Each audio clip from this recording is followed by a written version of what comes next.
empezar con el gesto cada vez que nombre a uno. Aquí están los queridos maestros. Agustín Guerrero, vamos.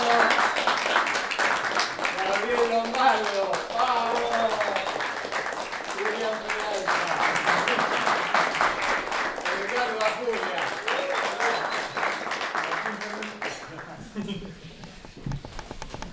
Me está faltando Ramiro Bueno, que dijo que venía a las 7. Bueno, le dejamos el lugar preparado. Lo primero, gracias. Muchísimas gracias. Quiero contarles que hemos disfrutado de la música de ustedes, he aprendido mucho. Mi idea respecto al curso de historia es una idea que traté de poner en práctica desde el primer día de la escuela, ¿no? Que la música de las aulas difiera lo menos posible de la música de los escenarios y de los discos. Por suerte, creo que esta es una de las veces en que más lo he logrado. Vuelta a la presencialidad, pudimos trabajar muy bien con la música de hoy, del tango de hoy. Y bueno, hoy tengo el gran honor de que estén aquí acompañándonos.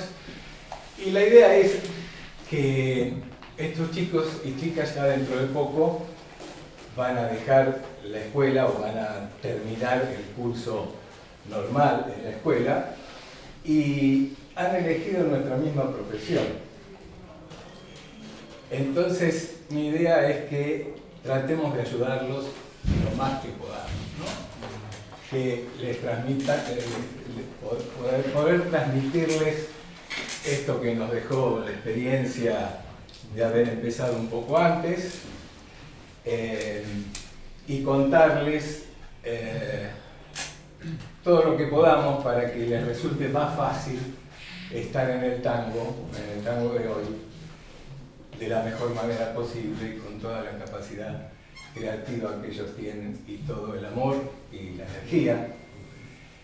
Y entonces eso yo trato de hacerlo todas las clases, pero hoy, como dije ya, tengo el honor de que ustedes me acompañen. Son los artistas que escuchamos en clase, como dije antes, de los que disfrutamos, y a los que en lo personal yo tendría 1000 preguntas para cada uno.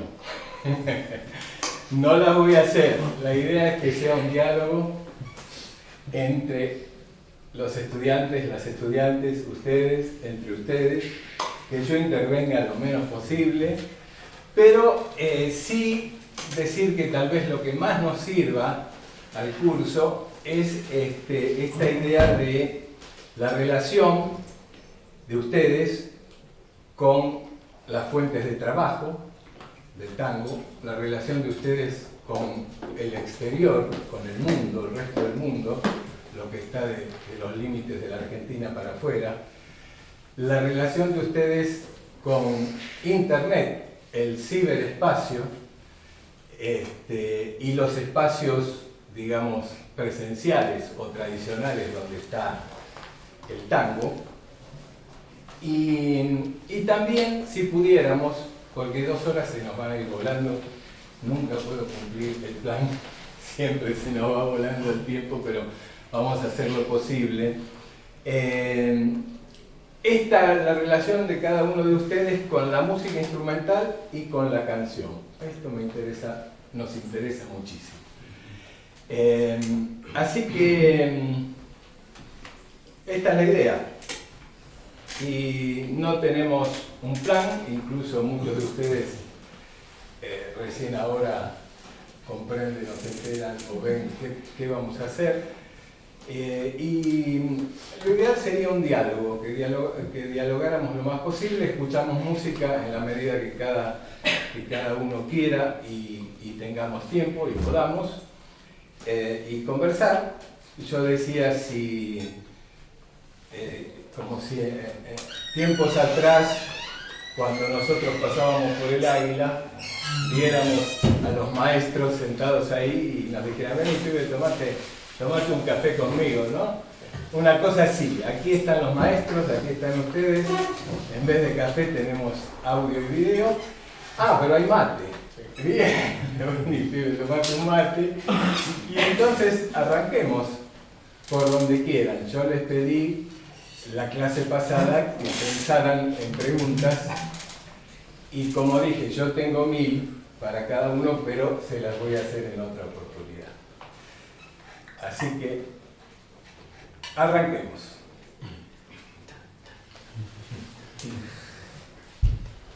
Sin presión.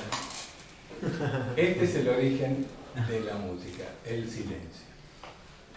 Nosotros cultivamos bastante el silencio, armonizamos, respiramos hondo. Bueno, yo por ahí, retomando lo que decíamos, alguien, por ahí, ¿cómo se llevan con eso? Con ese dilema sí que existe de la música instrumental y la canción, y cómo se relacionan, digamos, ahí, cómo lo llevan, si hay un camino elegido o si es dependiendo del momento, no sé.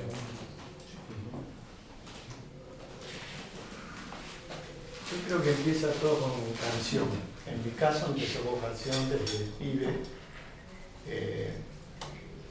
Mi viejo tocaba la guitarra de oído, tocaba tango.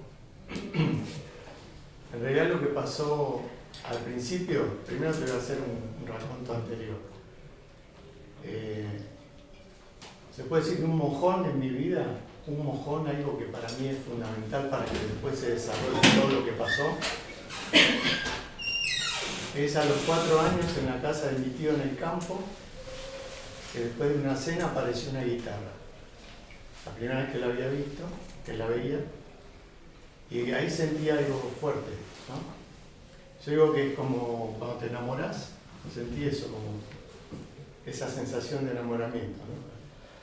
Para otro, para ir a ver esa guitarra, no, nada que ver. Y fue un shock ahí, no podía tocar ni nada, pero al otro día a la mañana, que nos quedamos a dormir ahí, pedí la guitarra. Estuve todo el día con la guitarra, a los 4 años. Tanto jodí que era la guitarra de mi tío y se la regaló a mi papá. Vino mi viejo en el tren con la guitarra en vuelta de diario.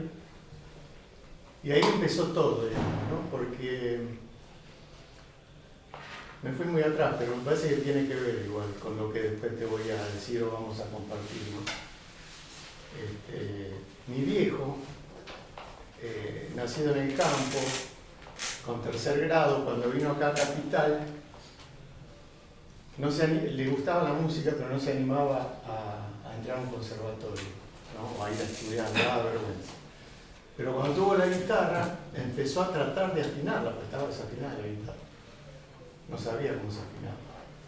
Entonces empezó a tocar notas y afinarla con clavijas, la tengo la guitarra. La guitarra es marca Tango de Hohner. Un aviso. Con clavijas de madera, ¿saben cuáles son? Y mi viejo afinando la guitarra, le faltaba la sexta. Tocó un la menor al aire. Al aire sonaba la menor, cuando en realidad es la, re, sol, si, mi, ¿no? Bueno, afinó el la en vez de mí. La menor. Y ahí él empezó a orejear con 2 dedos, qué sé yo, y ahí me enseñó la payanca, tango de Berto. Bueno, y yo estaba todo el día con la guitarra. Entonces me mandaron a estudiar guitarra. Tenía 5 años. Igual no aprendí, hace tiempo. Me llevó mi vieja a estudiar con el maestro. No, pero es muy chiquito. No, pero no sabe, está todo el día con la guitarra y toca bien, tocale algo, nene. Entonces me dio la guitarra del profesor. Y quise tocar la payanca, pero estaba afinada de otra manera. Desastre. El profesor dijo, bueno, dale, viejo. Bueno, ahí empecé. Pero a partir de ahí estudié todos los métodos tradicionales, pero lo que empezó a sonar en mí fueron las canciones, ¿no?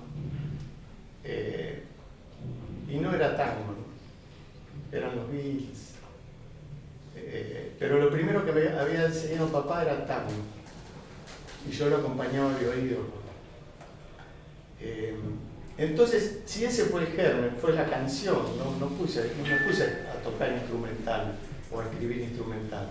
Pero después tuve necesidad de expresar lo instrumental en base al espíritu de donde vivo, de la ciudad.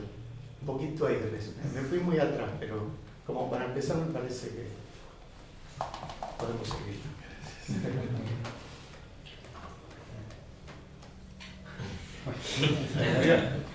Pero se me escuchan hablar desde hace muchos años. Y sí, Puede repetir chistes. para repetir. Claro, no, decía algo que no hayan dicho hasta ahora. Digamos, mi relación empezó con la música instrumental. Yo soy como una especie de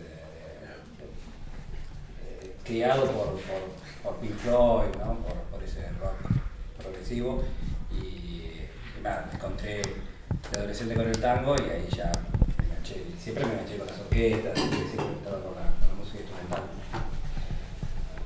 Y entonces me enganché con eso y con todo ese laburo, y la canción me quedaba lejos, y de hecho mis primeras experiencias para escribir canciones fueron pésimas, horribles, las canciones quedaban duras, trabadas, todo pesado, muy bien. Y con el tiempo, no sé si mejoraron mucho, pero por lo menos uno se va convenciendo. Gracias a cambiar un poco la lógica, yo escribo distinto música instrumental que canciones. Canciones las tengo que escribir en el piano, cantando. Y la música instrumental la puedo hacer en la compu de una. Sí.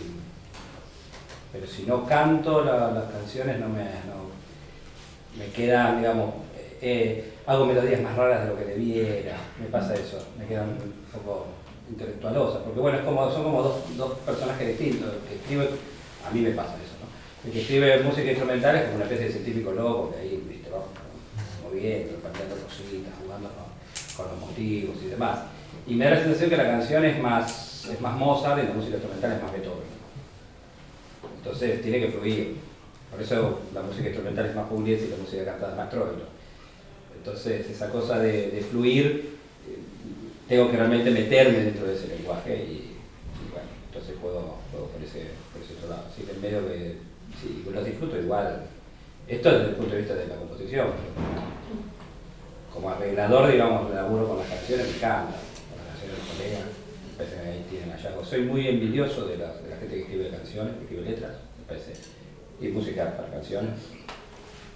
Hay gente que es maravillosa y me encanta hacer arreglos y laburar con esa cosa.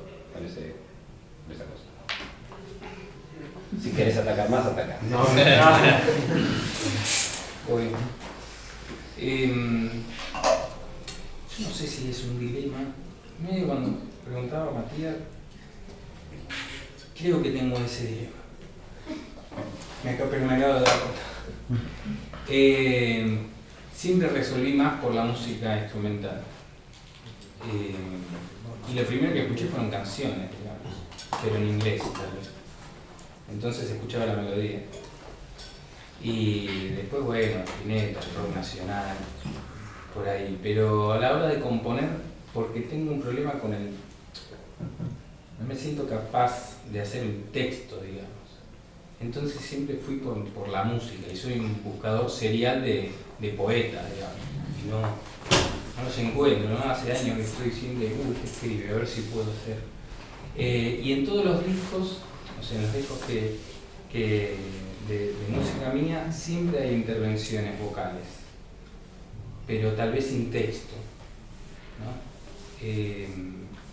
Tengo ahí esa búsqueda y pienso, quizás a diferencia de lo que estaba planteando Julián, pienso la música instrumental como una canción, canto la melodía y desarrollo, y lo que no puedo cantar me da sospecha. Bueno, en el caso mío podría decir que eso último es lo contrario. No puedo cantar ni una melodía, salvo de los primeros tangos que hice, de los otros no puedo cantar ni los primeros dos compases. Siempre me llamó mucho más la atención la música instrumental, pero claramente de entrada por ahí bueno, en casa se escuchaba a Yupanqui, se escuchaba a Cafrune, se escuchaba a Troilo, entonces había a Gardel, ¿no? Por supuesto que había un amor por todo eso y una cuestión también que toca una fibra íntima, pero la música instrumental me llega desde otro lugar, ¿no? Ya directamente ligada a la idea de que yo pueda tocar esa música o hacer esa música con el piano. Y bueno, mi vínculo con lo instrumental se desarrolla automáticamente. Lo primero que escribo de chico es un tango instrumental y continúo haciendo composiciones instrumentales, y en un momento pareciera que se juntan esas dos cosas, ese amor por ejemplo por Gardel o Yupanqui y esa construcción de las melodías, ¿no? Y ahí empiezo a asociarme con algunos poetas, letristas, y empiezo a trabajar, y la sensación mía siempre fue que igualmente eran dos mundos separados, ¿no? Por supuesto que yo tenía que poner del mundo de la música, tenía que lograr hacer vinculaciones con lo otro, y siempre pensé la letrística, la pensé como una posibilidad de imágenes o sensaciones o situaciones que yo tenía que traducir a nivel musical. Siempre lo ligué como que la música busca interpretar o profundizar lo que ese texto por ahí está diciendo. Desde ese lugar siempre me sentí ahí, digamos, cómodo. Y por otro lado me he mandado a hacer melodías pensadas en que tenían que ser después canciones cantadas, ¿no? En algunos casos tuve algunas complicaciones, ¿no? Por esta cuestión que decía en un principio, pero después fue encontrando una forma de un balance entre todo eso, y he hecho algunas canciones medias extrañas, pero también tengo otras melodías bastante cantables, ¿no? Lo que sí, insisto con que para mí son dos mundos separados igualmente. Creo que en ese sentido comparto con Julián, que es como otro chip que tengo que poner para hacer es otro, y esto que estamos diciendo por ahí no es tampoco algo nuevo, ¿no? Porque ya hubo planteos en la historia de la música, como por ejemplo hizo alguna vez Claude Debussy, que decía que la música era solo música, ¿no? Y que no tenía ningún sentido querer poner la literatura a una música, que era música, eran sonidos, ¿no? Y planteaba una división. Sin embargo, era un tipo que admiraba a los poetas y se inspiró por el simbolismo en su momento para hacer, pero él no mezclaba. De hecho, no tiene composiciones, cosas con letra, ¿no? Uno de los pocos compositores así reconocidos que no tiene nada con literatura en su música. En fin, siento igualmente que en la música instrumental tengo como una infinidad de posibilidades, y quizá en la música cantada siempre me encuentro como mediando con otro, ¿no? Por esto de que no hago yo la letra, sino que yo estoy en la búsqueda de una comunión con otro artista. Así que bueno, indefectiblemente la música instrumental me representa más a mí, como individuo. Igual, ¿cuál era el debate exactamente? No, pero tiene... pero digo, ¿cuál era No, sí, cuestión? eso, Si es a la hora de producir o a la hora de nuestra relación con el, no sé, en muchos lugares, desde el mercado, desde cómo es la vinculación con los letristas, porque hay mucho juego con eso. Sí, para mí de todas esas aristas que dijiste, digamos, y eso, y por ahí, ¿qué diferencia lo ven ustedes? Por ejemplo, un debate que me parece que es simpático para encarar es ¿qué se hace primero? La letra o la música. Porque eso es un debate lindo, que digamos que... Bueno, pero ahí estaría la canción, digamos, digo de algo más pensado tal vez para la producción, un poco lo que él había puesto como título al principio. Que pensado como para el lado de la producción, eso es un debate. ¿Cómo se hace eso? Digo yo que siempre he laburado primero haciendo la música y convocando a colegas artistas pero sabiendo que Troilo con Mansi lo hacían al revés. Entonces, como decir, tal vez mi vida entera fue un engaño. Y Astor Monferrer también. Y Troilo ha hecho modificaciones en textos de Mansi para adaptarlo musicalmente. Sur, por ejemplo, Sur tiene un estribillo mucho más largo, original, que Troilo lo cortó. Lo cortó para contrarrestar con toda la parte A, que tiene una carga de notas mayor, y él cerró en la nota larga Sur, Paredón y después Sur, una luz de almacén, ¿no? Eso era Sur, Corralón y no sé qué, era un listado de cosas que el tipo describía. Y me parece interesante ahí porque hubo una intervención incluso en la literatura, o sea que me parece que era un trabajo también de ida y vuelta. Y eso me pasa a mí con Leonel Capitano, por ejemplo, que laburo, que aparte es músico, y que él cada tanto me pega una acomodada, me dice, che, esto, mira, así, o asá. Y lo piensa desde la lírica, lo piensa también desde lo cantado, ¿no? Bueno, no sé, me vino a la cabeza esa historia. Bueno, acá vamos a saludar al maestro Raimundo Bovero.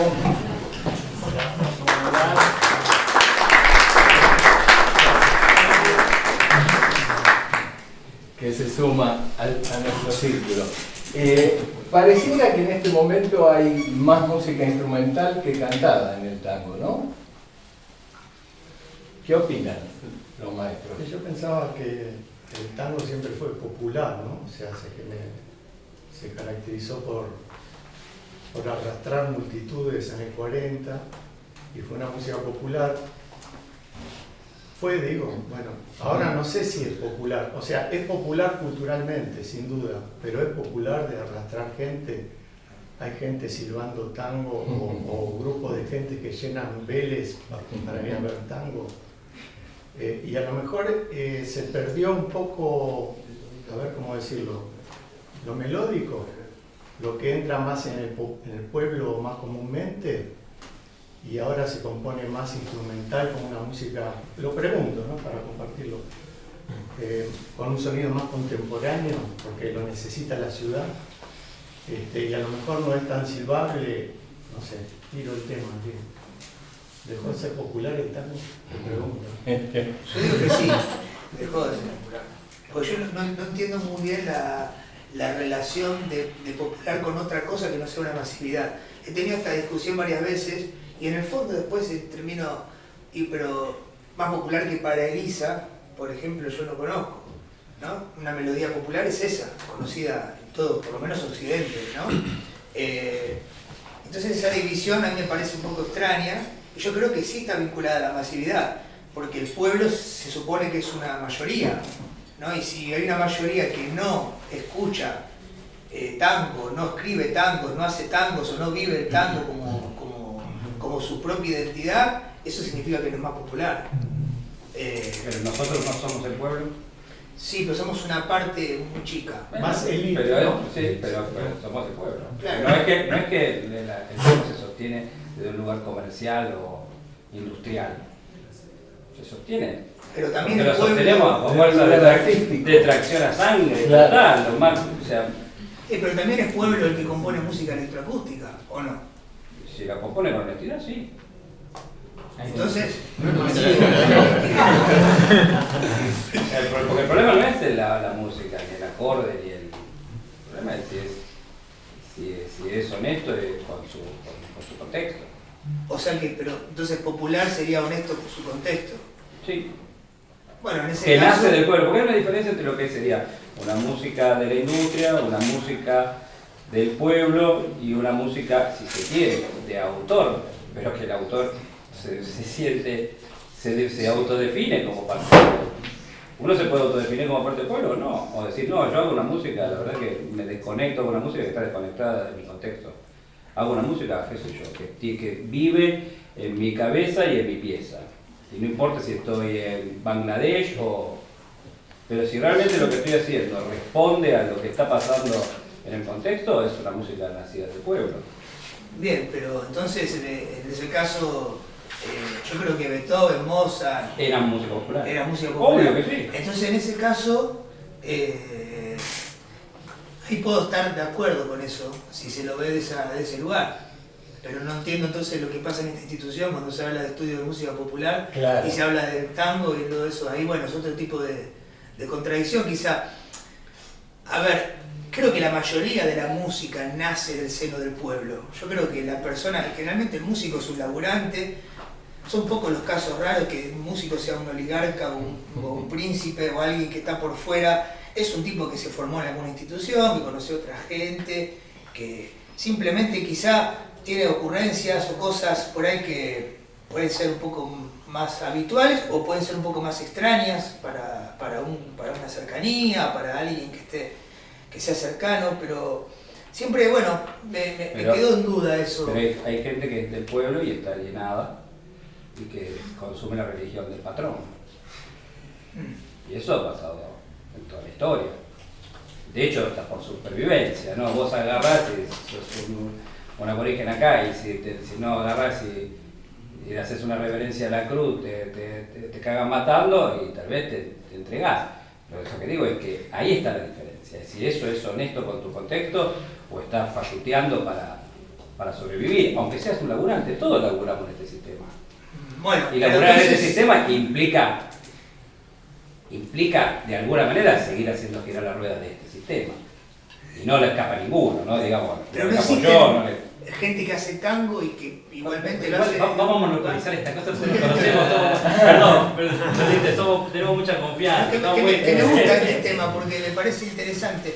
Entonces desde el tango no se puede construir algo, alguien no puede construir desde el tango algo que no sea genuino, entonces que no sea popular. Ya puede haber un tango no popular. Pero a mí yo la pregunta que hago es, yo la pregunta que hago es lo siguiente, encasillar en si es popular o no, ¿a qué va? ¿A dónde apunta si es popular o no? O sea, ¿es mejor música la música popular que la música clásica o la música clásica es mejor que la música popular? No. No, pero es referido al lenguaje del tango. Bueno, pero el popular. lenguaje, una samba puede ser una samba de Manolo Juárez, puede ser una samba de Manolo Juárez tocada con una guitarra en una peña, o puede ser una cosa sinfónica que el tipo hizo una obra sinfónica. Ambas son populares, me parece que no.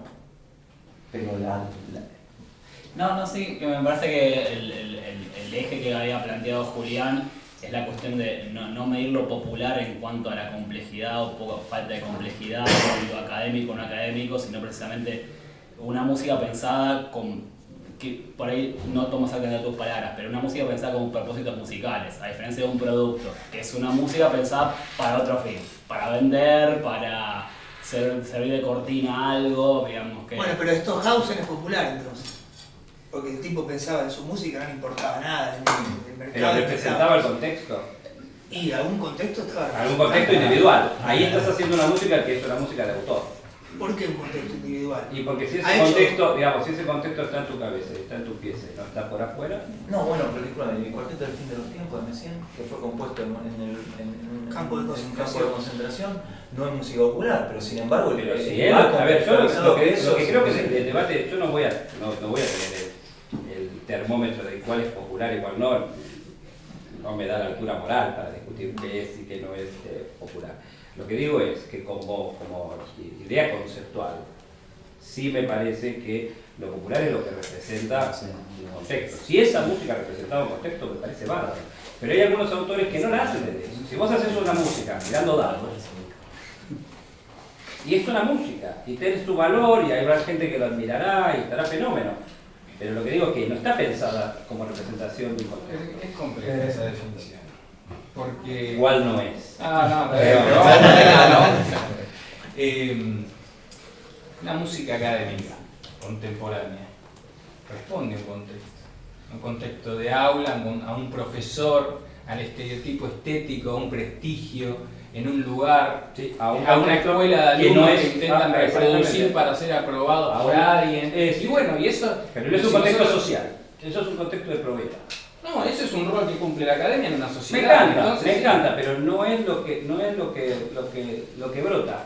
Lo que brota. Pero no puedo, ¿cómo podemos definir una música en función de lo que brota, si lo que brota termina siendo algo subjetivo? Ese es el tema que está saliendo, digamos.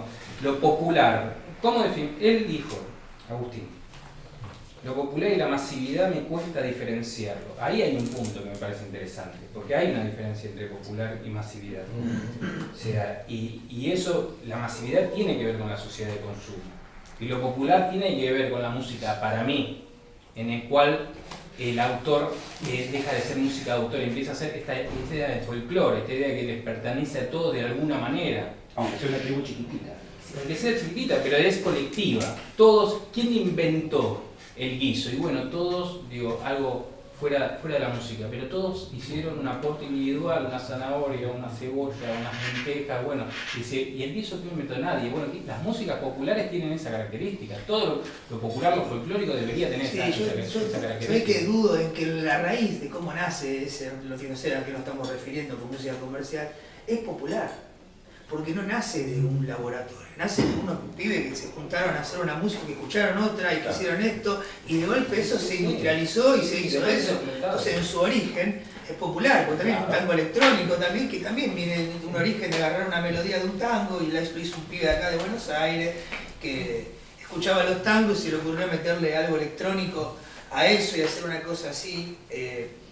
O sea, por eso es como que en un momento se me empiezan a quemar los papeles cuando quiero separar lo popular de lo que supuestamente es elitista, vamos a decir. Yo quisiera introducir algo muy breve. Sí. A mí me da la impresión de que todos nosotros pensamos a la música como arte. Y lo que sucede a través de la historia es que las distintas maneras que las sociedades toman al arte. Entre la forma que en el 40 se tomaba el tango, hay una serie de hechos sociopolíticos que influyeron directamente en el tango y que ya son completamente distintos ahora. Si estuviéramos en el 40, aquí en esta reunión estaría Piazzolla, De Caro, los nombres más grandes y más populares del momento. Y ahora lo están. Lo que sucede es que son populares o son nuestros, ustedes, si nosotros los buscamos. Porque no hay otra manera de disfrutar el tango ahora que no sea a través del ciberespacio o a través del conocimiento que uno puede hacer hacia el emisor. Es decir, el compositor y letrista crea, pero eso se queda ahí, porque no hay medios de comunicación. No hay un solo medio de comunicación en este momento que difunda el tango nuestro, ni uno solo. No sé si ustedes tienen la suerte de alguna vez. Y en el año 83, acordate, ya en el 83, cuando estábamos en el camarín del viejo almacén, cuando escuchábamos por la radio la obra de alguno de los músicos que estábamos ahí, le decíamos, che, pasaron un tema por la radio. ¿Cuál era la respuesta? ¿Te acordás? Deben creer que ya me morí. Año 83. Imagínense ahora que estamos en el 2022. ¿Cuándo van a pasar en los medios de comunicación masivos para que toda la gente y el pueblo se entere de lo que Si quieren el Festival de Tango pasa. Entonces, el Festival de Tango no, tampoco. Entonces, para mí el cambio notable, y es donde nos tenemos que acomodar lo antes posible, es que para alcanzar la música que amamos tenemos que hacer un trabajo personal. Antes había medios de comunicación que por una razón u otra los ponían a disposición de mucha gente. Hoy no hay diarios, no hay radio, ni siquiera la radio especializada de Buenos Aires. No hay ningún medio de comunicación que difunda nuestra música. Entonces ya nuestra tarea está afectada por una cosa que nosotros no podemos controlar. Por eso yo preguntaba el ciberespacio y el trabajo en relación afuera de la Argentina, ¿no? Es decir, ¿cómo se usan las redes? Es la pregunta. ¿Cómo tratamos de que se visualice, utilizando una palabra que vos en alguna clase usaste? ¿Cómo hacemos para que se visualice nuestra música? Para que sea lo más popular posible dentro de las condiciones. No hay demanda. No hay demanda, pero será porque no hay oferta. O sea, supónganse que haya una radio que todo el día pasa música, tango, pero de ahora, digamos, de compositores nuevos. Bueno, va a haber buenos, regulares, no tan buenos, pero todo el año, como hacen con el rock and pop, ¿no? Van a aparecer cosas buenas. Y va a haber gente que va a seguir eso y va a querer conseguir esa música y se va a expandir. Ahora, como dijo Ale, no hay nada. Es imposible que se expanda. Así todo no podemos dejar de hacer tango. Mucho tiempo que estamos componiendo tango. ¿Qué pasa ahí? Es algo interno, No, ¿no? la verdad es que yo solución a eso claramente no tengo. Pero no paras de componer. ¿Qué te No, pasa? eso no puedo parar. Claro, eso no- ¿Viste? Claro, pero la cosa es, ustedes no paran de componer, pero además no paran de actuar. no, Porque no es que componen en el cuarto, estamos todos locos. encerrados en el cuarto y que nadie se escuche. Ustedes quieren, Tampoco que no paramos de actuar. bueno, A veces actuar paran. en donde se puede, por eso esa es la pregunta, ¿no? ¿Cuál es la relación con los lugares donde se puede difundir nuestra música, se puede publicar? Yo la relación que tengo con los medios de comunicación es conflictiva, es de guerra. Ellos me han ignorado sistemáticamente, ahora yo procedo a ignorarlos a ellos. Entonces, Peor, no solo a mí, a vos también. Es decir, no podemos esperar que los medios de comunicación digan el tango existe. No, para los medios de comunicación ya está, ya fue. Por otra parte, y esto ya es una opinión muy personal, yo creo que el mundo actual está en manos de empresas. Ninguna empresa tiene ningún interés, ni por el arte, ni por la salud, ni por ningún aspecto de la vida humana. Las empresas, el único interés que tienen es el dinero, ganar dinero. Entonces, el tango y otras músicas son una mercancía más. Nadie piensa en el valor artístico de las empresas. ¿Sí? Las empresas piensan, ¿qué podemos hacer con esto? Y esto tirado. Y esto sí, con esto vamos. Y bueno, si les da el balance a fin de año, continúan, y si no les da, cambian a otra cosa, y le da lo mismo que sea un tango o que sea cualquier otra música. Bueno, A mí ya me parece interesante y en relación a lo que estás diciendo vos, un poco tu comentario y lo que habla Julián de los contextos, que me parece que genera una polémica en diferentes lugares que está bueno. El esfuerzo, que vale la pena el esfuerzo que lleva a generar fechas y que la música, que estas composiciones, hablábamos antes de la canción, el instrumental es más difícil porque los hábitos de consumo más instalados responden a la música con letra, ¿no? Es más difícil para alguien que no es del palo interpretar y construir un sentido a partir de un estímulo sonoro sin letra. Entonces, Encima sin difusión, ¿no? claro, sin difusión, sin letra, y cuando es de autor y estás en el compositor tiene una música que es estética, digamos, ¿no? Entonces, encima tiene una singularidad estética, ¿no? Que tenés que entrar en el lenguaje ese que se está proponiendo y es la primera vez que... Entonces, son tantas las cosas desconocidas que se transforman en ajenas. Y cuando algo es ajena no te toca y es lo peor que no, y ahí quedamos en soledad, y la soledad no está buena, digamos, lo pienso como... Pero esa cosa de que el arte se termina de realizar cuando hay un receptor, y es un mensaje, yo lo digo, sí, es lo un sigo mensaje, pensando. es un Y mensaje. para que lo del ciberespacio está bueno y lo charlamos, pero me parece muy interesante militar lo de las fechas. O sea, el esfuerzo que lleva a hacer una fecha en vivo y hacer que la gente vaya para este tipo de eventos. Son muy necesarios estos eventos, digo, de propuestas originales, en el sentido de ideas originales, ¿no? Más allá de que se parezcan a algo o no, pero generar el evento, convocar, hacer una reunión, independientemente de la cantidad de gente, pero que funcione. Eso es que funcione, no si se genera o no plata, ese sería un tercer escalón ambicioso en mi historia, ¿no? Pero ahí sí, digamos, y ahí se transforma en algo popular. Yo creo que ahí hay un ida y vuelta que después, en lo que pasa en esa experiencia artística, cuando uno sale del final, ¿no? Y genera el evento y hay una devolución de alguna manera, después eso empieza a repercutir en la estética, en el desarrollo artístico. Lo mismo que grabar discos, para mí hay que grabar discos. Como que laburarlo y después grabarlo, listo, y pasar a otra cosa. Ahí pasa algo con el desarrollo artístico. Esas son fotos que van quedando y todo en función de que la música sea mejor, ¿no? Pero también popular, porque generás el contexto. Y cuando el contexto no está, que es un poco lo que... Igual está, porque en esta ciudad hay lugares muchísimos que sí que no están. Pero acá, en otros lugares tocas una música instrumental y te dicen cuándo termina la introducción. en esta ciudad es una usina, es una potencia cultural y eso lo tenemos quizás naturalizado, pero hay lugares para tocar, no son tantos, tampoco es tanto el público. Ahí hay algo, digo, la música también es popular, ahí hay algo, y quería hablar de la repercusión estética que traigo en ese ejercicio y enfatizar eso, digamos, seguramente todos están tocando en vivo, la necesariedad que tenemos y a veces se pregunta el sentido, pues es un esfuerzo tocar en vivo para nosotros, ¿no? Generar la fecha, autogestión, que vaya la gente, que tener a todos felices, los músicos, el bolichero, que son aliados los bolicheros, no son enemigos los bolicheros, digamos, hay que ayudarles, hay que entenderlos también, porque también no se están llenando de plata, digamos, estamos hablando de un circuito, ¿no?, de la ciudad de Buenos Aires, así, de autogestivo. Pero pasa algo, digamos, que hace crecer la música y por eso la música en estos contextos se mantiene también.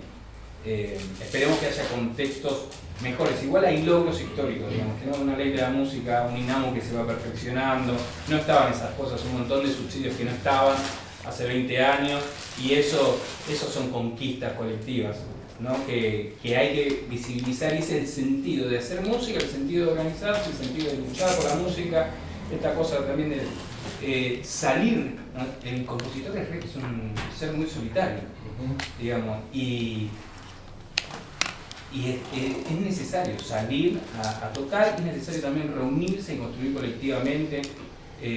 Hoy vivimos, digo, esta escuela es parte de eso, claro, ¿no?, de esa historia. Y bueno, la ley de la música, lo mencionaba antes, son logros, son cosas que nos hacen andar. Y si estamos solos y no generamos esos espacios, no ocurre nada. Y el principal perjudicado o perjudicada es la música, además de cada uno de los individuos que la ejecutan. Totalmente de acuerdo. ¿Alguna otra pregunta de otro? O continuando o cambiando un poco de tema. Sí, sacando todo el tema de los medios de comunicación y la masividad, ¿o no? ¿Cómo ven la escena del tango en los últimos 10 años, el crecimiento que hubo? Porque si bien no es algo popular, yo creo que hay como cada vez más lugares donde se puede ir a ver escuchar tango nuevo que hace 10, 15 años, o es mi opinión, no sé si es ustedes. Sí, es un movimiento que a partir de mediados de los 90 hubo un crecimiento así continuo. Vamos a decir que en los últimos años hubo un pequeño, ahí con todo el quilombo de Macri y toda la pandemia y todo eso, hubo unas situaciones raras, digamos, ¿no? Pero hasta entonces fue un crecimiento grande, te diría casi exponencial, ¿no?, de multiplicación. En contra de todos los pronósticos, ¿no? Eso es algo raro, que para mí tiene su explicación. Yo creo que cuando la cultura se ve sometida a la propia identidad, ¿no? Porque cuando hablamos de tango, sí, claramente estamos hablando de una identidad, más allá de lo popular o no popular, estamos hablando de una música que representa una identidad de una región, vamos a decirlo, ¿no?, de la cual nosotros somos parte. Cuando la globalización, en un principio, y esto de ahora que no sé ni qué es, pero que es una globalización superior, vamos a decir, fue como, de alguna manera, queriendo igualar, ¿no?, y queriendo como justamente homogeneizar la cultura que responda a un patrón de una cultura hegemónica, dominante, única, de hecho que lo han logrado bastante. Al mismo tiempo eso genera reacción, la reacción que se contrapone a eso. Fíjense que el movimiento de tango, o sea, tiene sus primeros gérmenes como tal, incluso con la idea de reivindicar a Pugliese y todo lo que significó ese espíritu del tango, ese trabajo colectivo, en pleno, digamos, neoliberalismo, ¿no? Ahí nace esa reacción y creo que este espacio fue un espacio fundamental para eso, ¿no? Porque aglomeró, juntó y le dio por ahí núcleo, claro, a todo eso. Es una reacción natural de parte de una región por preservar su propia identidad, ¿no?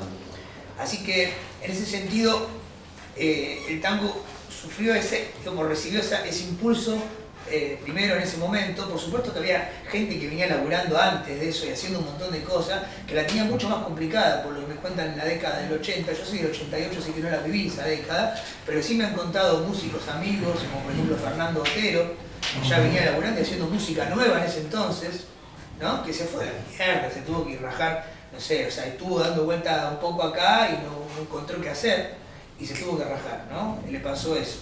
Bueno, y a partir de ahí creo que fue creciendo y se fue ampliando y empiezan a haber corrientes distintas, ¿no? Donde, por ejemplo, todo lo que es la Fernández Fierro, ¿no? Que también, Astillero de alguna manera tiene que ver con una línea que nace de eso. Es toda una propuesta estética que después tiene su diferenciación, eso se va diversificando. Y después está la parte del tango más apegado, digamos, a la cosa, digamos, más, ¿cómo decirlo?, vinculado a otros momentos que no tienen que ver con lo de Osvaldo Pugliese, como pasó con El Arranque, ¿no?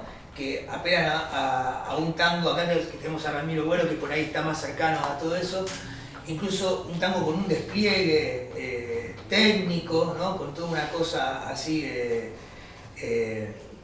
bastante, digamos, compleja desde el punto de vista instrumental, ¿no?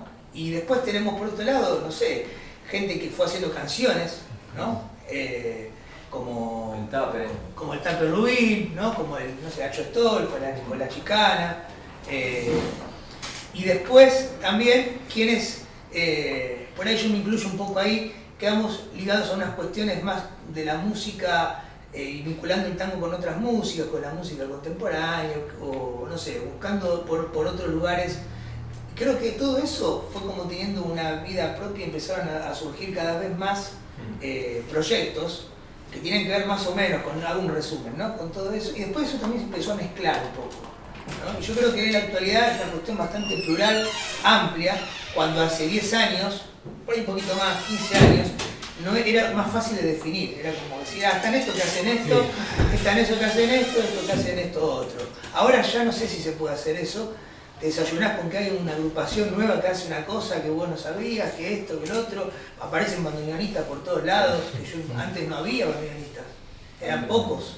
Vos los conocías a todos. Eran 5, sí. En resumidas cuentas, nunca hubo tanto tango, creo que solo en la década del 50, pero nunca hubo tanto tango como hoy. Y nunca hubo tantos instrumentistas y músicos y compositores como hoy. El tema que no se conoce. Pero abrís la puerta de cualquiera y te encontrás con un mundo que uno no conocía. Yo al Tape lo descubrí hace muy poco, realmente hace 20 años está. 20 años estable, está hace mucho más. Yo lo conocí hace mucho menos y abrí un mundo que no sabía que existía. Y así, pequeños grupos que se van formando, nunca hubo tanto tango como hoy. Es cierto. Tampoco hay tanto, no hay, como decía, no hay discusión, no hay lugares donde tocar. Hay, pero hay muy poco. Nunca hubo tantos compositores, nunca hubo tantos intérpretes y nunca hubo tantos letristas. Así que, porque yo recuerdo largos años de mi vida en que los responsables de lo que pasaba con el tango éramos los artistas. Siempre nos echaban la culpa, ¿no? Y ahora ya no saben hacer una melodía, y ahora no saben escribir una letra, y ahora, bueno, evidentemente eso no era así. El tema es que nosotros necesitamos de otras partes para comunicar nuestra tarea. Quería introducir, si alguno no tiene una pregunta urgente, un tema que surgió un poquito y que es muy interesante. La elección del conjunto con el que presentan la música. Creo que hay mayoría de quintetos, pero hay trío y hay sexteto. Eso me interesaría mucho. ¿Por qué eligen esta formación? ¿Por qué eligen esa sonoridad, no? Porque no solo la formación orquestal da un sonido, sino la manera que cada compositor y arreglador hace que suene esa agrupación, ¿no? Este me parece un tema interesante, muy interesante para nosotros.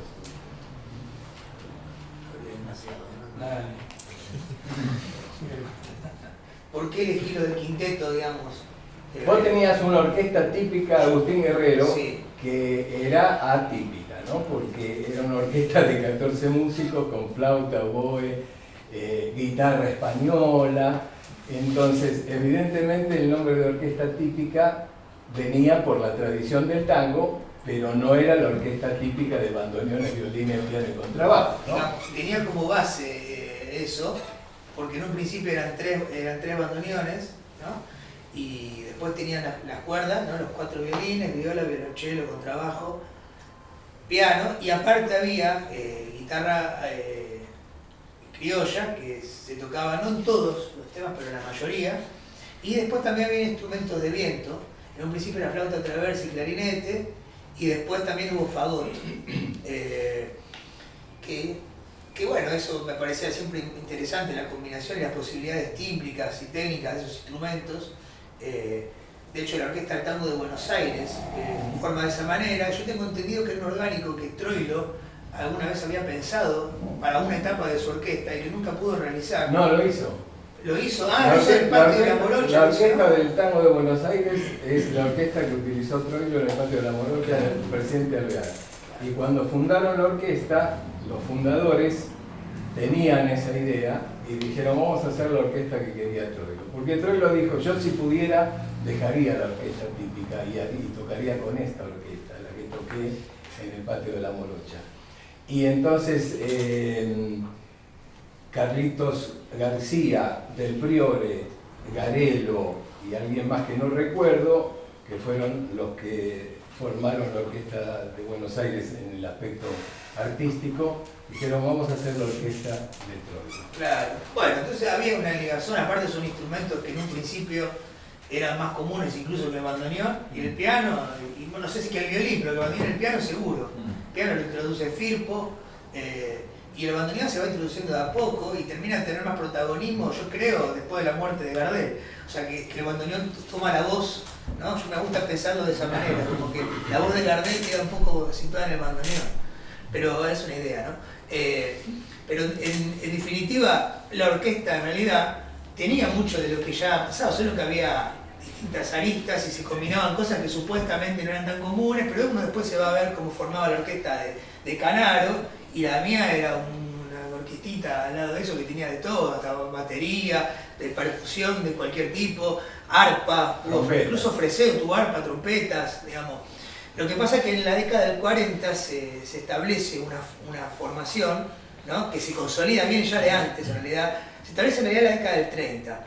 ¿No? En la década del 20 empiezan a tener más peso los sextetos, ¿no? 2 bandoneones, 2 violines, contrabajo. La orquesta de la década del 30 y después la orquesta típica que se agranda y ahí se consolida un mercado, ¿no? Entonces ahí, si vos no tocabas en esa formación, con esa formación de orquesta, no grababas directamente.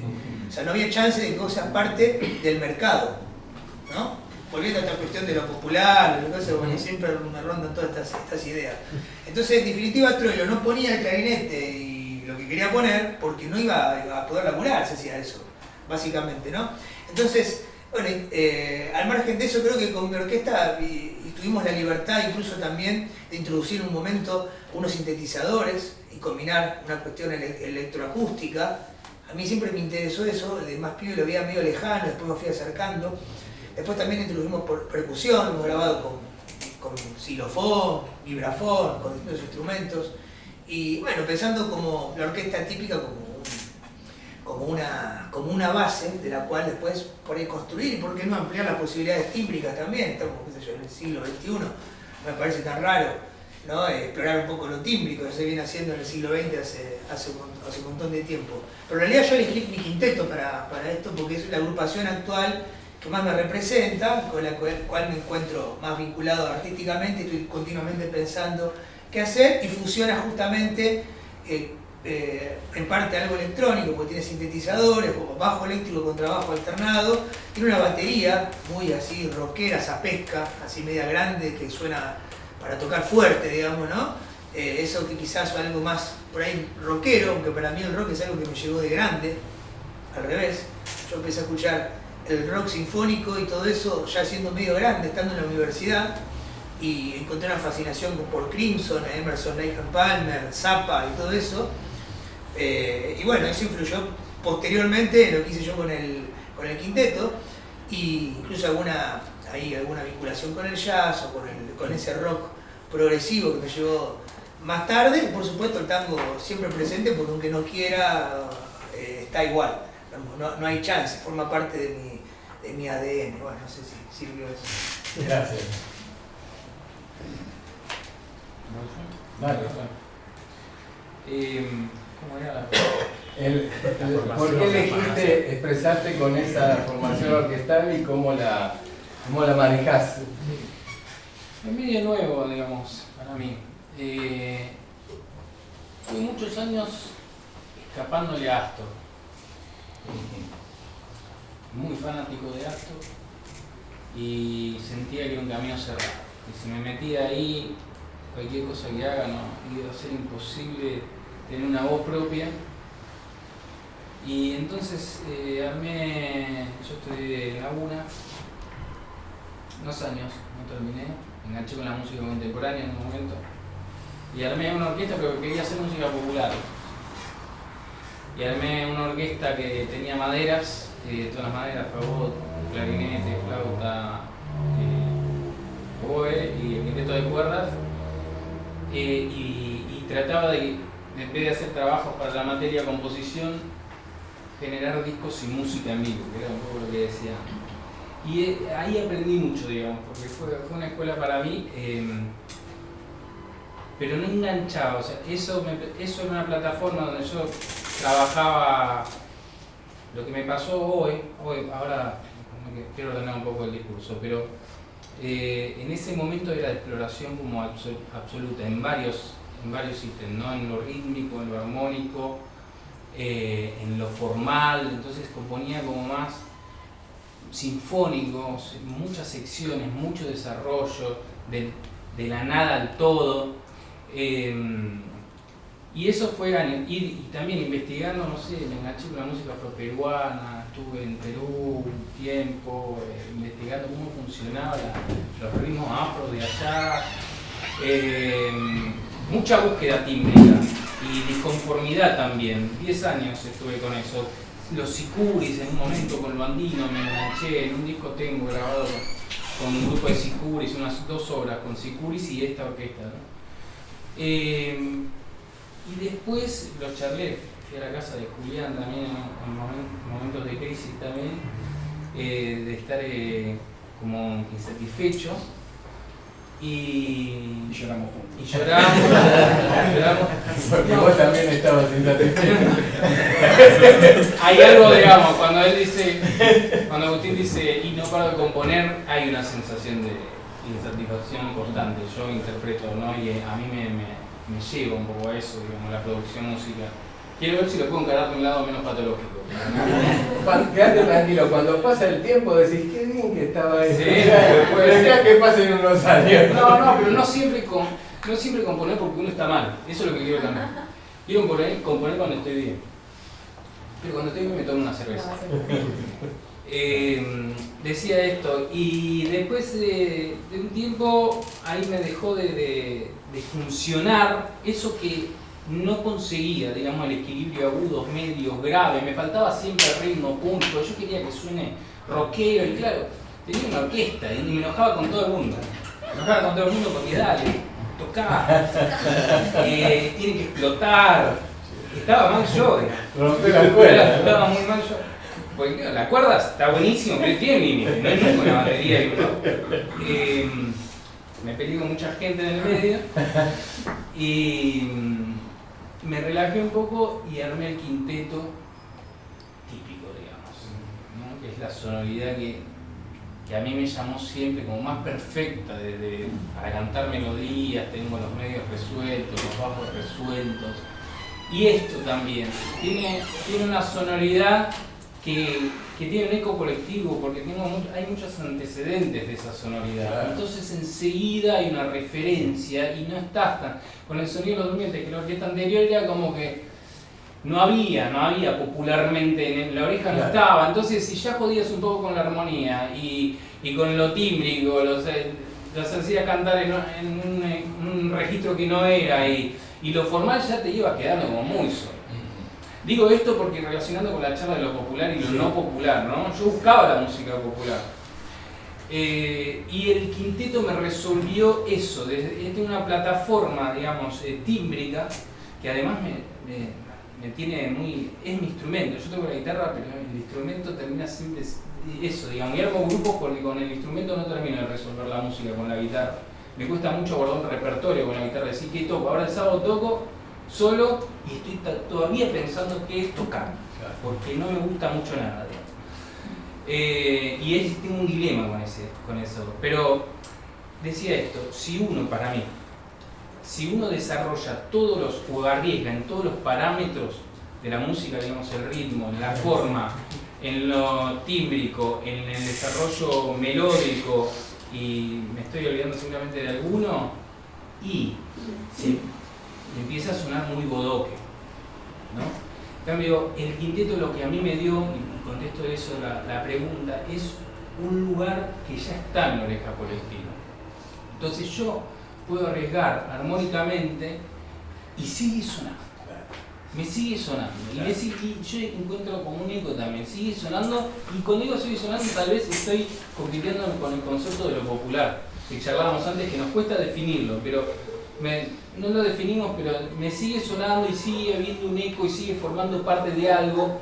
Y a mí eso me da mucha libertad. Eso es lo que y la melodía, violín, bandoneón, me parece que es brillante y es la mejor forma de cantar, digamos, bueno, a mí me tiene. Y el ritmo solucionado con el contrabajo y el piano, digamos, y es más fácil para mí escribir. Antes tenía que inventar mucho, digamos, tenía que inventar cada obra, tenía que sentarme a mí, tardaba mucho, aunque lo pensaba conceptualmente, hasta que no tenía un título, no me sentaba a escribir y estaba un mes pensando un título.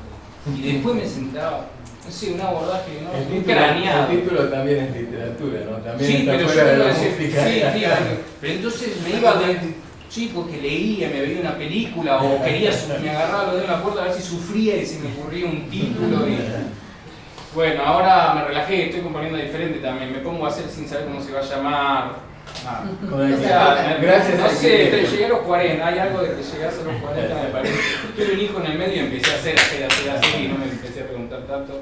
Te va modificando, ¿no? La obra y la manera de pensarlo también. Gracias. ¿Y Julián? Yo, digamos, arranqué con la orquesta y con la típica y ya hace unos cuantos años digamos, tengo como mi vínculo más continuo que es con el sexteto. Y la típica también, pero digamos, de manera un poco más esporádica. Y otra formación, que también la semana pasada presenté una suite para orquesta de cuerdas, así que, digamos, y otras formaciones donde no toco, pero, digamos, como el caballito de batalla es Astillero, que es el grupo con el que ensayo toda la semana.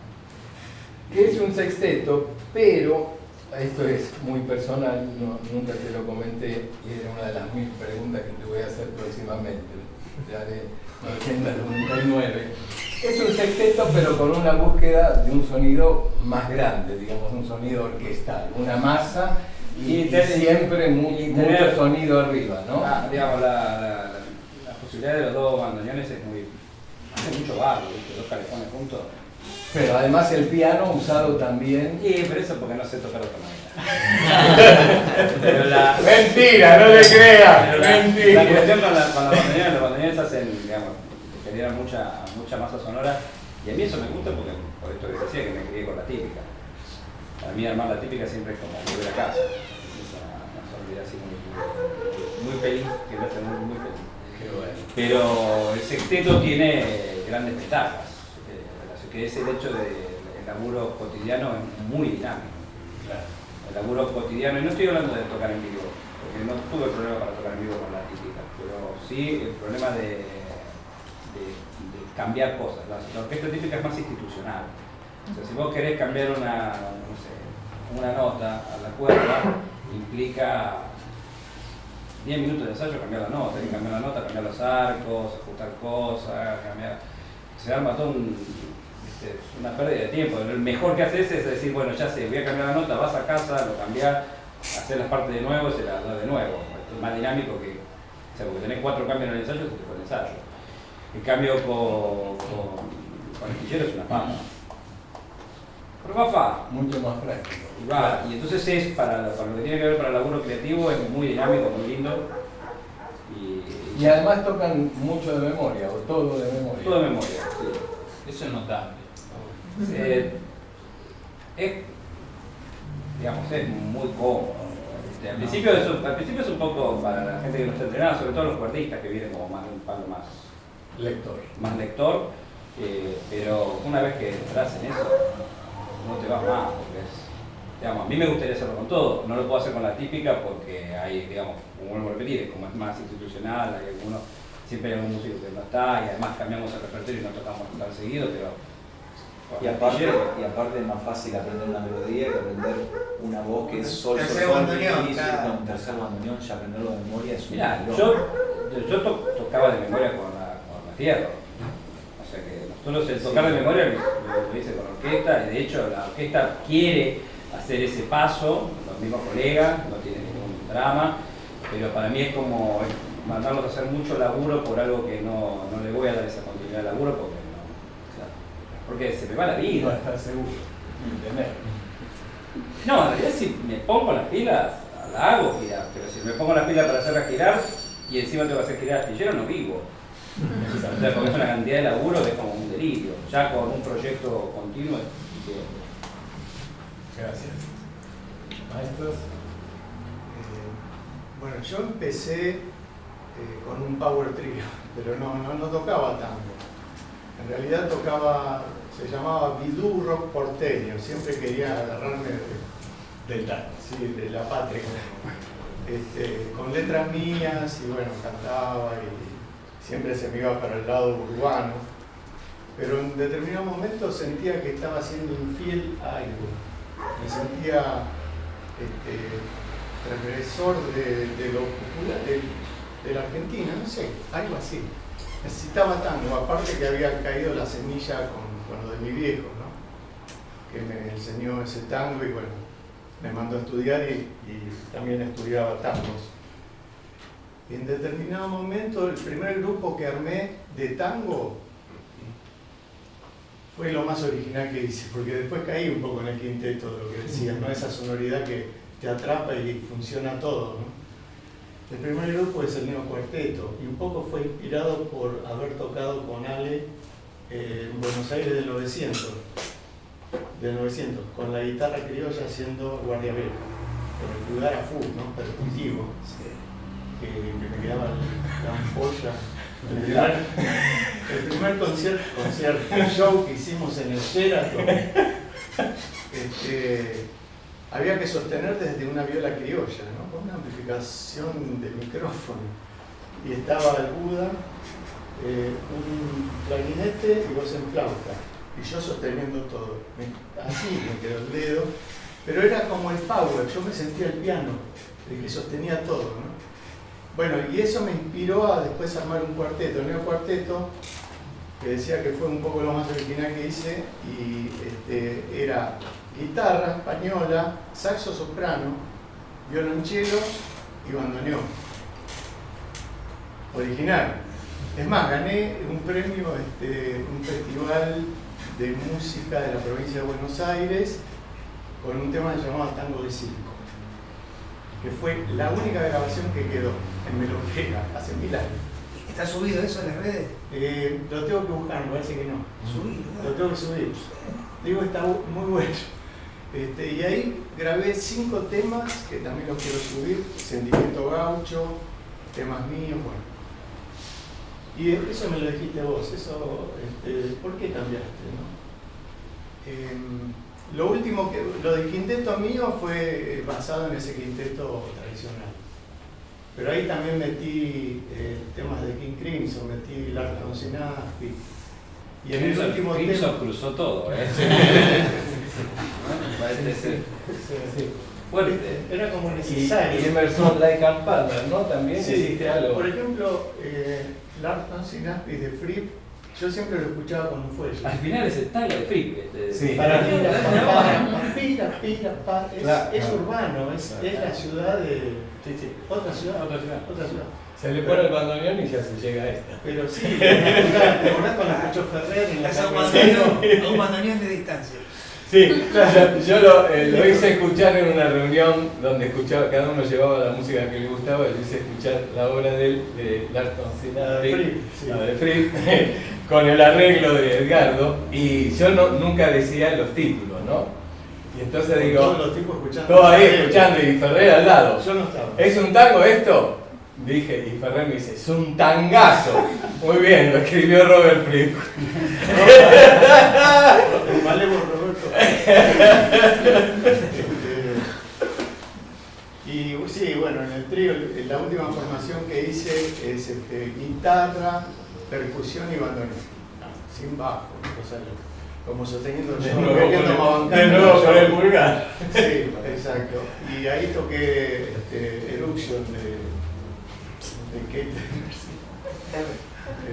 así que De nada. Tarkus. Pero ahí es como que me siento más cómodo, ¿no? Y como que se fusiona lo que siento por el rock con lo que siento por el tango. Y lo más notable es que cuando toco ese tipo de cosas, la gente dice, che, pero esto suena tango, a mí el tango no me gusta, pero esto me gusta. O sea, es como algo que se está gestando, que es necesario que gestemos para que realmente rompamos el modelo de lo bello que han hecho y crear algo más conmovedor de esta época, ¿no? Ya lo han hecho.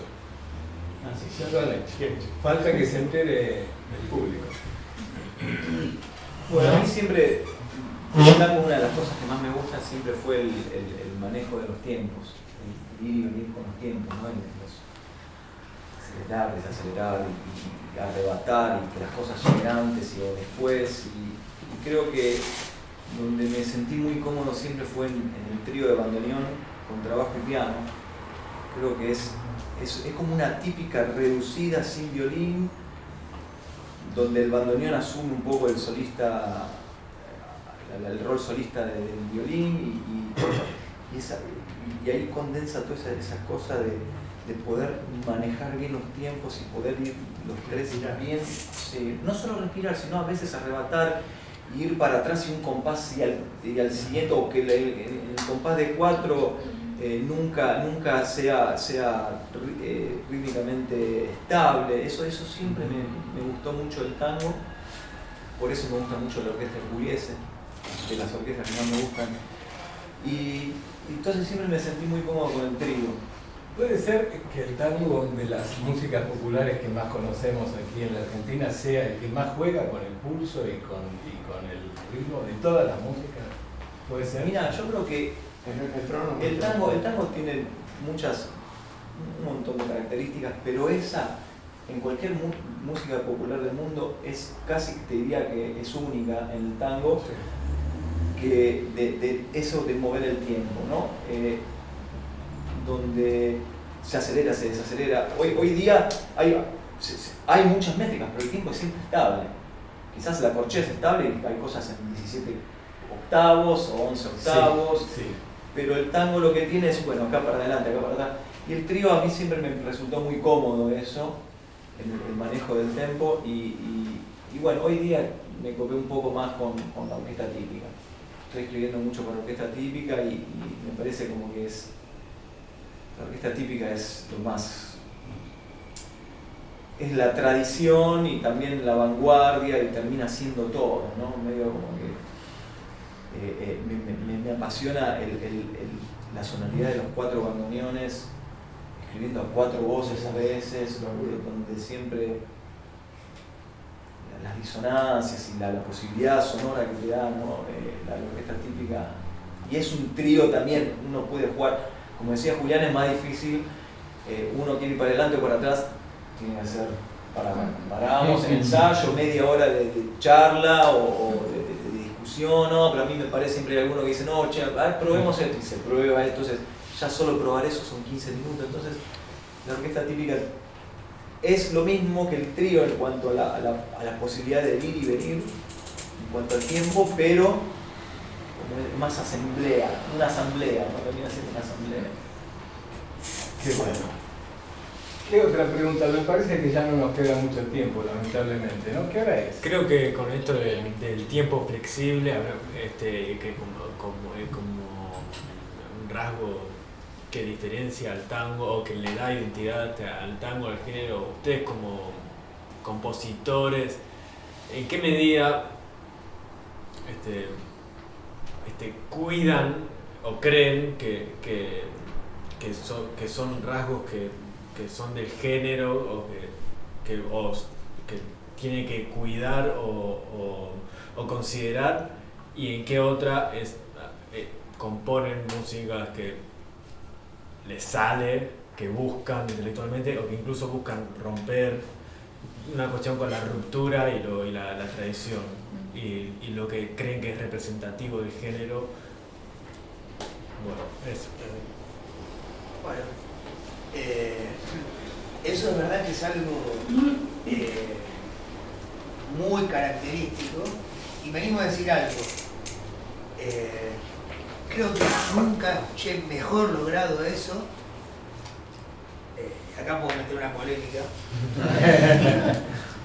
Salgan de Lío en el Club del Vino.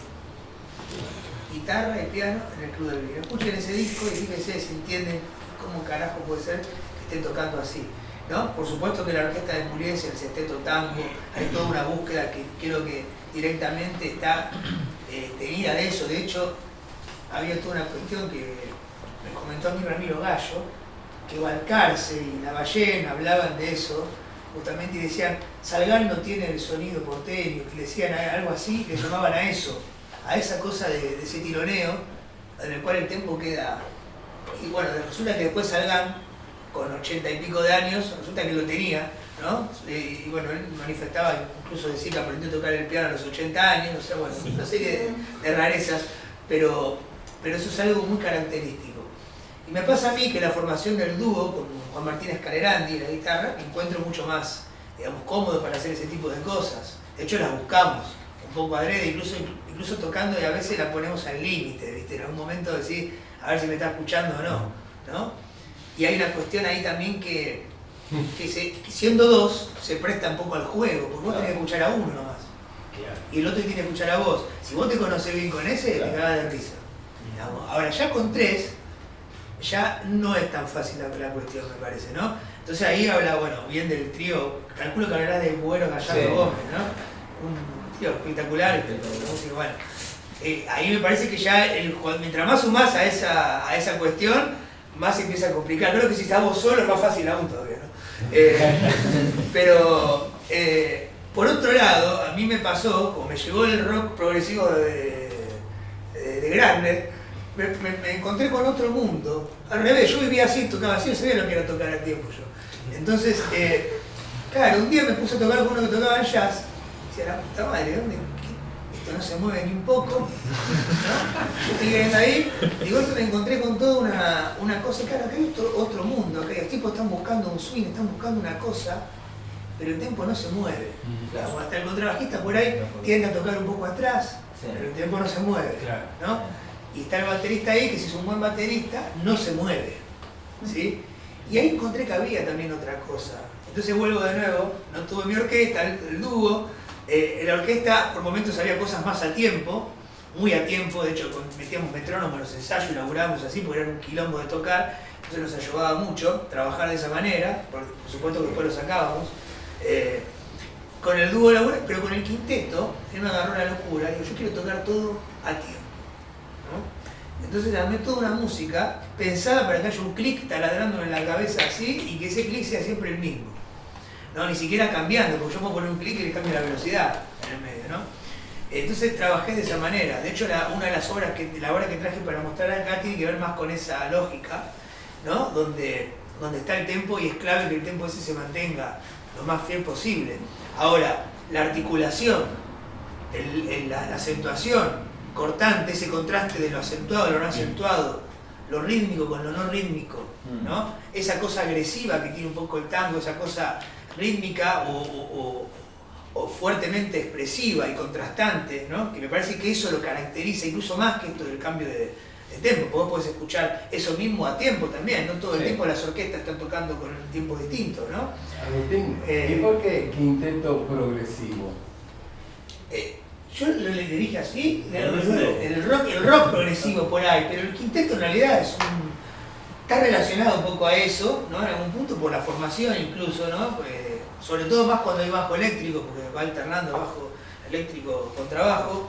Pero bueno, hay una vinculación justamente que hablaban de Crimson, por ejemplo, hay una influencia con eso, me parece muy interesante, a nivel textural y rítmico, cosas que han logrado, y a tímbrico también, y cómo combinan todo eso. Y siempre pensé que el tango tenía como una especie de deuda para con lo tímbrico.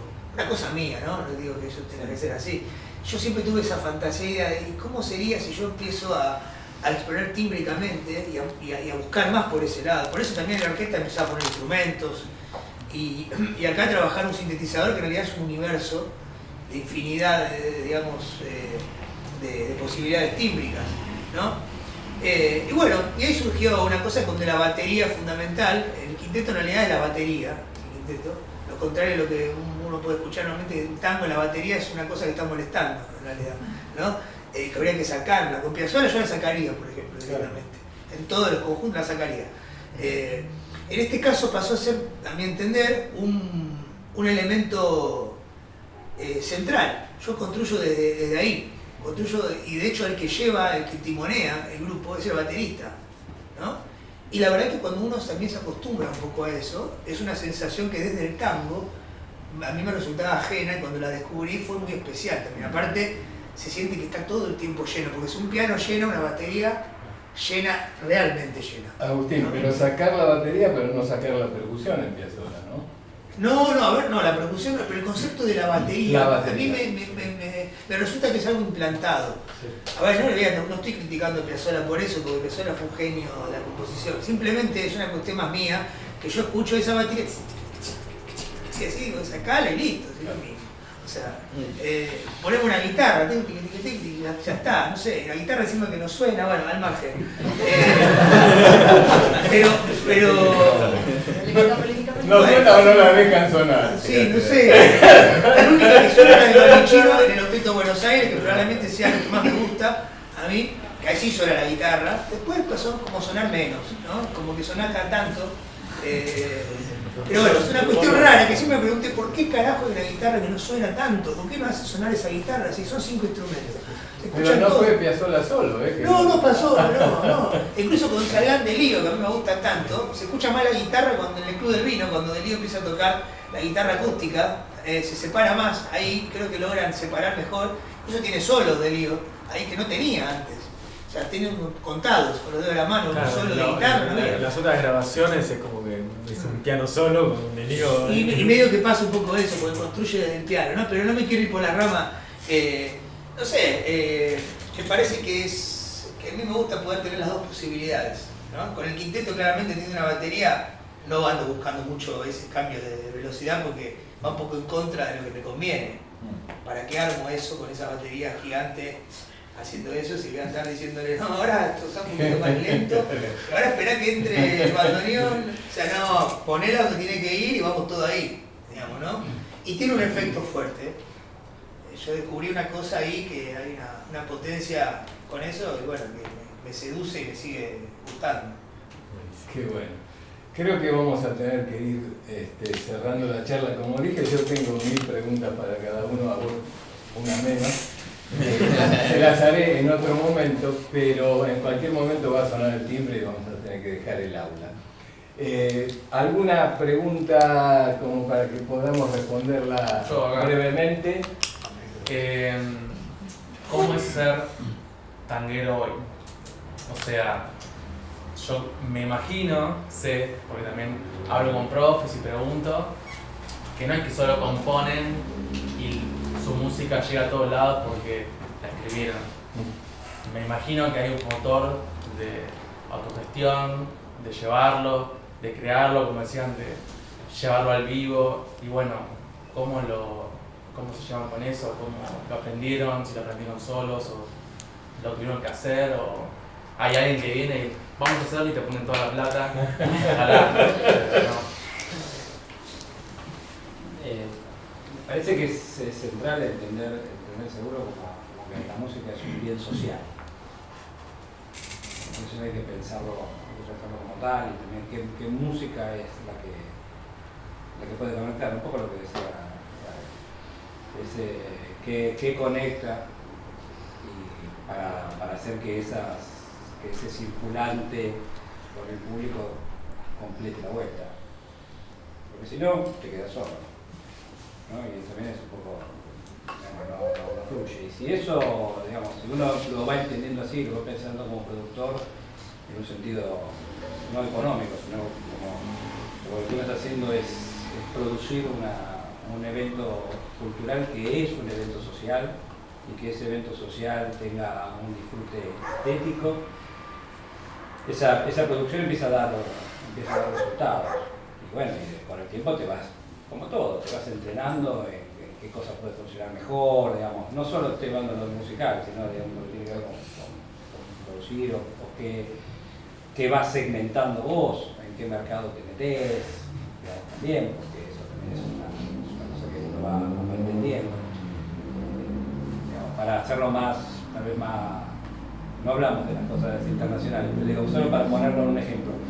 Es más fácil entrar con letras a Colombia, pero obviamente uno no entra con letras en Finlandia, ¿no? Entonces, digamos, eso mismo, que es un ejemplo muy obvio de lo que sucede con el mercado del tango, también implica con lo que uno hace, aunque sea acá, para tocar en un barcito, el público que viene, que normalmente no es otra persona que uno mismo, digamos, que gente como uno mismo, la gente que se emborracha y escucha Citarrosa, los mismos delirantes. Entonces, los mismos delirantes como uno vienen y son los mismos que disfrutan lo que uno está haciendo. Pero bueno, esa gente disfruta unas cosas, un grupo de cosas.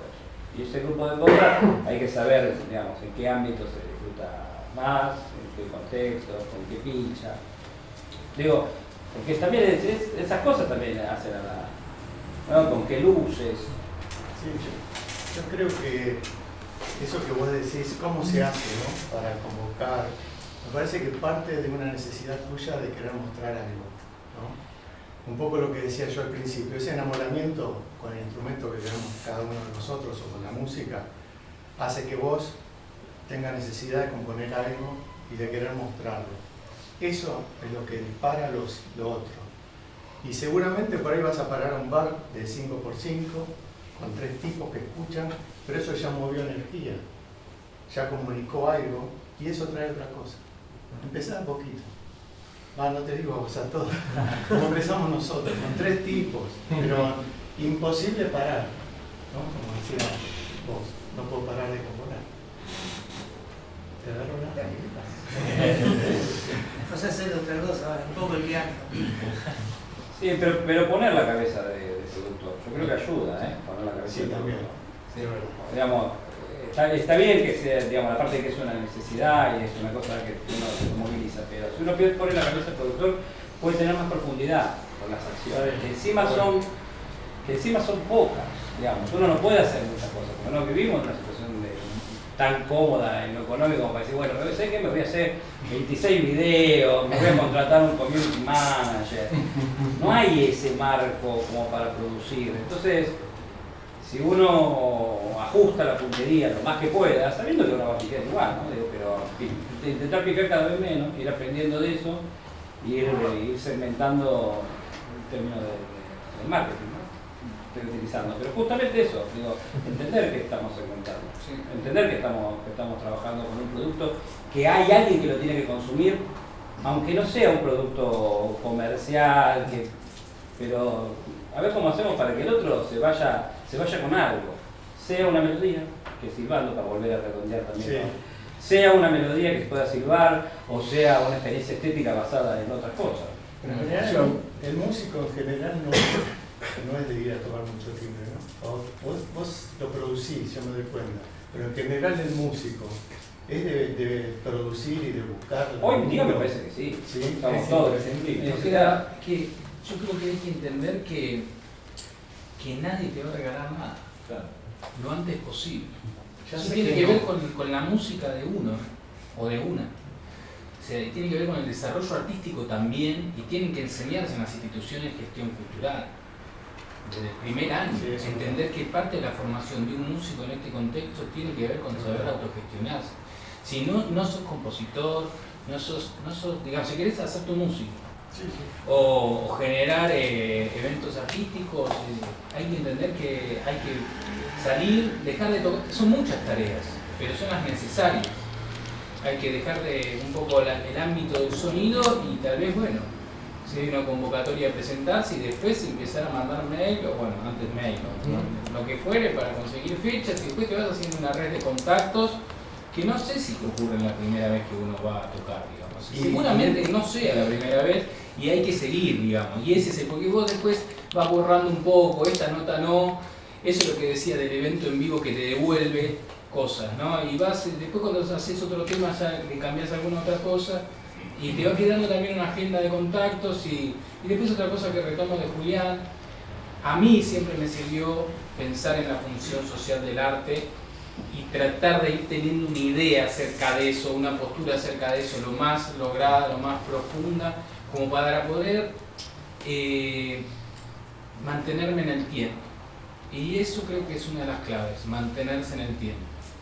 Mantenerse en el tiempo, y yo necesité tener una postura, digamos, militante acerca de, porque es un montón de energía y de tiempo, generar un evento, ¿no? Entonces, y a veces te cansas, digamos, esa es la verdad, esa es la realidad. Entonces, la idea de una función social, ¿para qué? No sé cómo lo dijiste vos, Julián, ahora. Gabriel, sí. Y esto que pareciera que el músico, además de ser todo lo que es como músico, también es imprescindible que sea productor ahora. Parece una tarea más, pero hay que pensarlo también como una posibilidad de libertad. Porque si estuviéramos en otro momento, habría mucha gente que nos diría, no, este tema no, este acorde no, esto no, te grabo el disco y no lo saco, esto no lo hagas, acá no. Y acá ahora nosotros tenemos la libertad de hacer verdaderamente la música que se nos antoja. Y bueno, es difícil, se agrega una tarea más, pero no está el tipo que te dice, no, pero no, esto no va y yo decido, ¿no? Los famosos productores que en definitiva saben más de lo que el público le gusta y saben más de lo que el compositor tiene que hacer, ¿no? Yo me acuerdo, se lo conté muchas veces aquí en el curso, que los productores de televisión tenían clarísimo lo que el público le gustaba. Pero ahí tenés, la televisión no existe más, nadie mira la televisión. Entonces no la tenían tan clara, parece que se equivocaron bastante. Esto ya no lo tenemos más, no tenemos los productores que te dicen que no esto, que no el otro. Y aunque es un trabajo más producir, es un trabajo que nos da libertad. Sí, es el lado, la otra cara, digamos. Yo la independencia me gustaría en algún momento elegir un poquito de entregar. ¿Para qué tanta libertad? La verdad, mucho tiempo de libertad. Pero bueno, es la situación. Yo creo que uno está enamorado del acto expresivo, de lo hago porque tengo ganas o quiero comunicarlo y eso se agota en un momento. O digamos, no lo podés mantener porque en el primer bajón de que va poca gente y vos remaste como un loco, ya te bajoneaste. Y para continuar con esa tarea, digamos, está bueno pensar en términos de qué rol está cumpliendo uno, para qué. Y ahí también te vas poniendo las pilas a hacerlo mejor, ¿no? Porque si no, bueno, el escenario es una situación de poder, ¿no? Y hay que aprovecharla de la mejor manera. Vos tenés a la gente en silencio y va a ocurrir algo, ¿no? Y eso tiene que valer la pena, digamos, ¿no? Tiene que ser. Y ahí yo creo que y ese capital que es simbólico excede al dinero y creo que es lo que hace que uno pueda seguir el desarrollo artístico. Pero amigarse con la idea del productor, creo que es quitarle romanticismo a la cosa y poner los papeles, aprender a escribir. ¿Sí? Estamos hablando en el plano de mostrar lo nuestro, ¿no? Sí. Ahora también está el rubro del músico que quiere tocar con otra gente, ¿no? Y también vivir de eso, disfrutar de eso. Estamos hablando nada más como productores de música de nosotros, pero digo para que no piensen que es la única historia. Y una cosa igual que creo que suma igual a esto, creo que igualmente me parece muy bien, porque uno tiene que está generando algo. El otro también es muy complejo y no es algo, es muchas cosas. Entonces a veces también uno entra en un gironeo con eso, porque ese otro es un grupo reducido de gente, igualmente al que estamos apuntando. Yo lo que pienso es que no hay que traicionarse a sí mismo. Me parece que lo único que tenemos garantizado es poder responder a lo que nosotros deseamos hacer. Es la única garantía, porque por más estrategia de productor que pueda tener, puedo fracasar igualmente en eso. ¿Cuántos artistas que después fueron consagrados con los años, le ha ido muy mal mucho tiempo de su vida y han tenido situaciones muy complicadas, y sin embargo hoy los escuchamos como grandes referentes de artistas, cuando en su momento no lo eran, porque no los escuchaba nadie.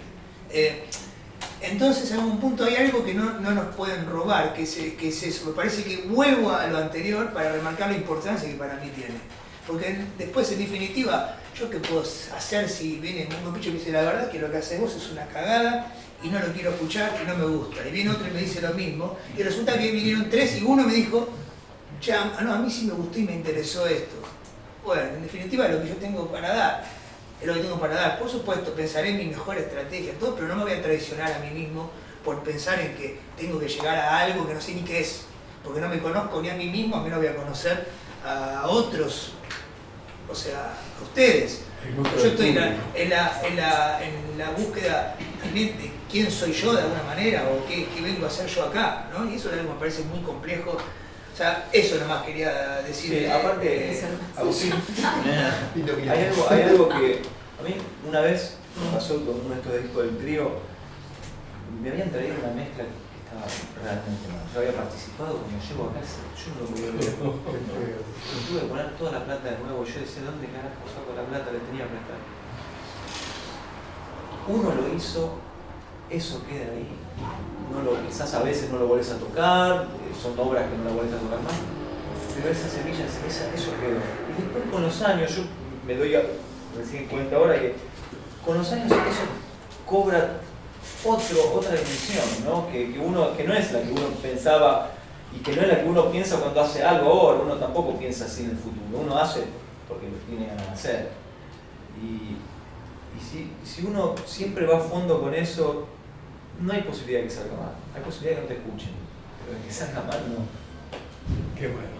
Bueno, les agradezco de nuevo muchísimo, queridos compañeros maestros, muchas gracias. Lamentablemente tenemos que dejar el aula, si no seguiríamos. Ya saben que les esperan las 1000 preguntas mías en otro ámbito. ¿Por qué no hacemos un asado y se ven? Vamos a hacer un asado, desde temprano todo el día. Y yo les traje un regalito que incluye un chiste, porque son todos iguales, pero en realidad es uno para cada uno. No son simétricos, van a tener que intercambiárselos. Así vemos cómo juega el azar en este momento. Todavía no entendí. Hay que abrirlo. Es decir, lo que hay adentro le corresponde a uno determinado, pero desde afuera no se nota. Sí, claro. No entiendo nada. ¿Dice algo? Para incluirse,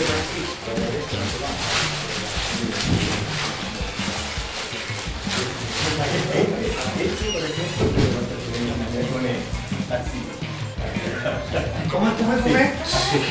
A ver, hay una dedicatoria. Miren la dedicatoria. El que dice bravía y una dedicatoria. El que dice bravía. Vos no intervengas, cada uno se lo da que corresponde. Julián, no te cuidas. Y este para acá, el otro tiene la dedicatoria. Este está bien.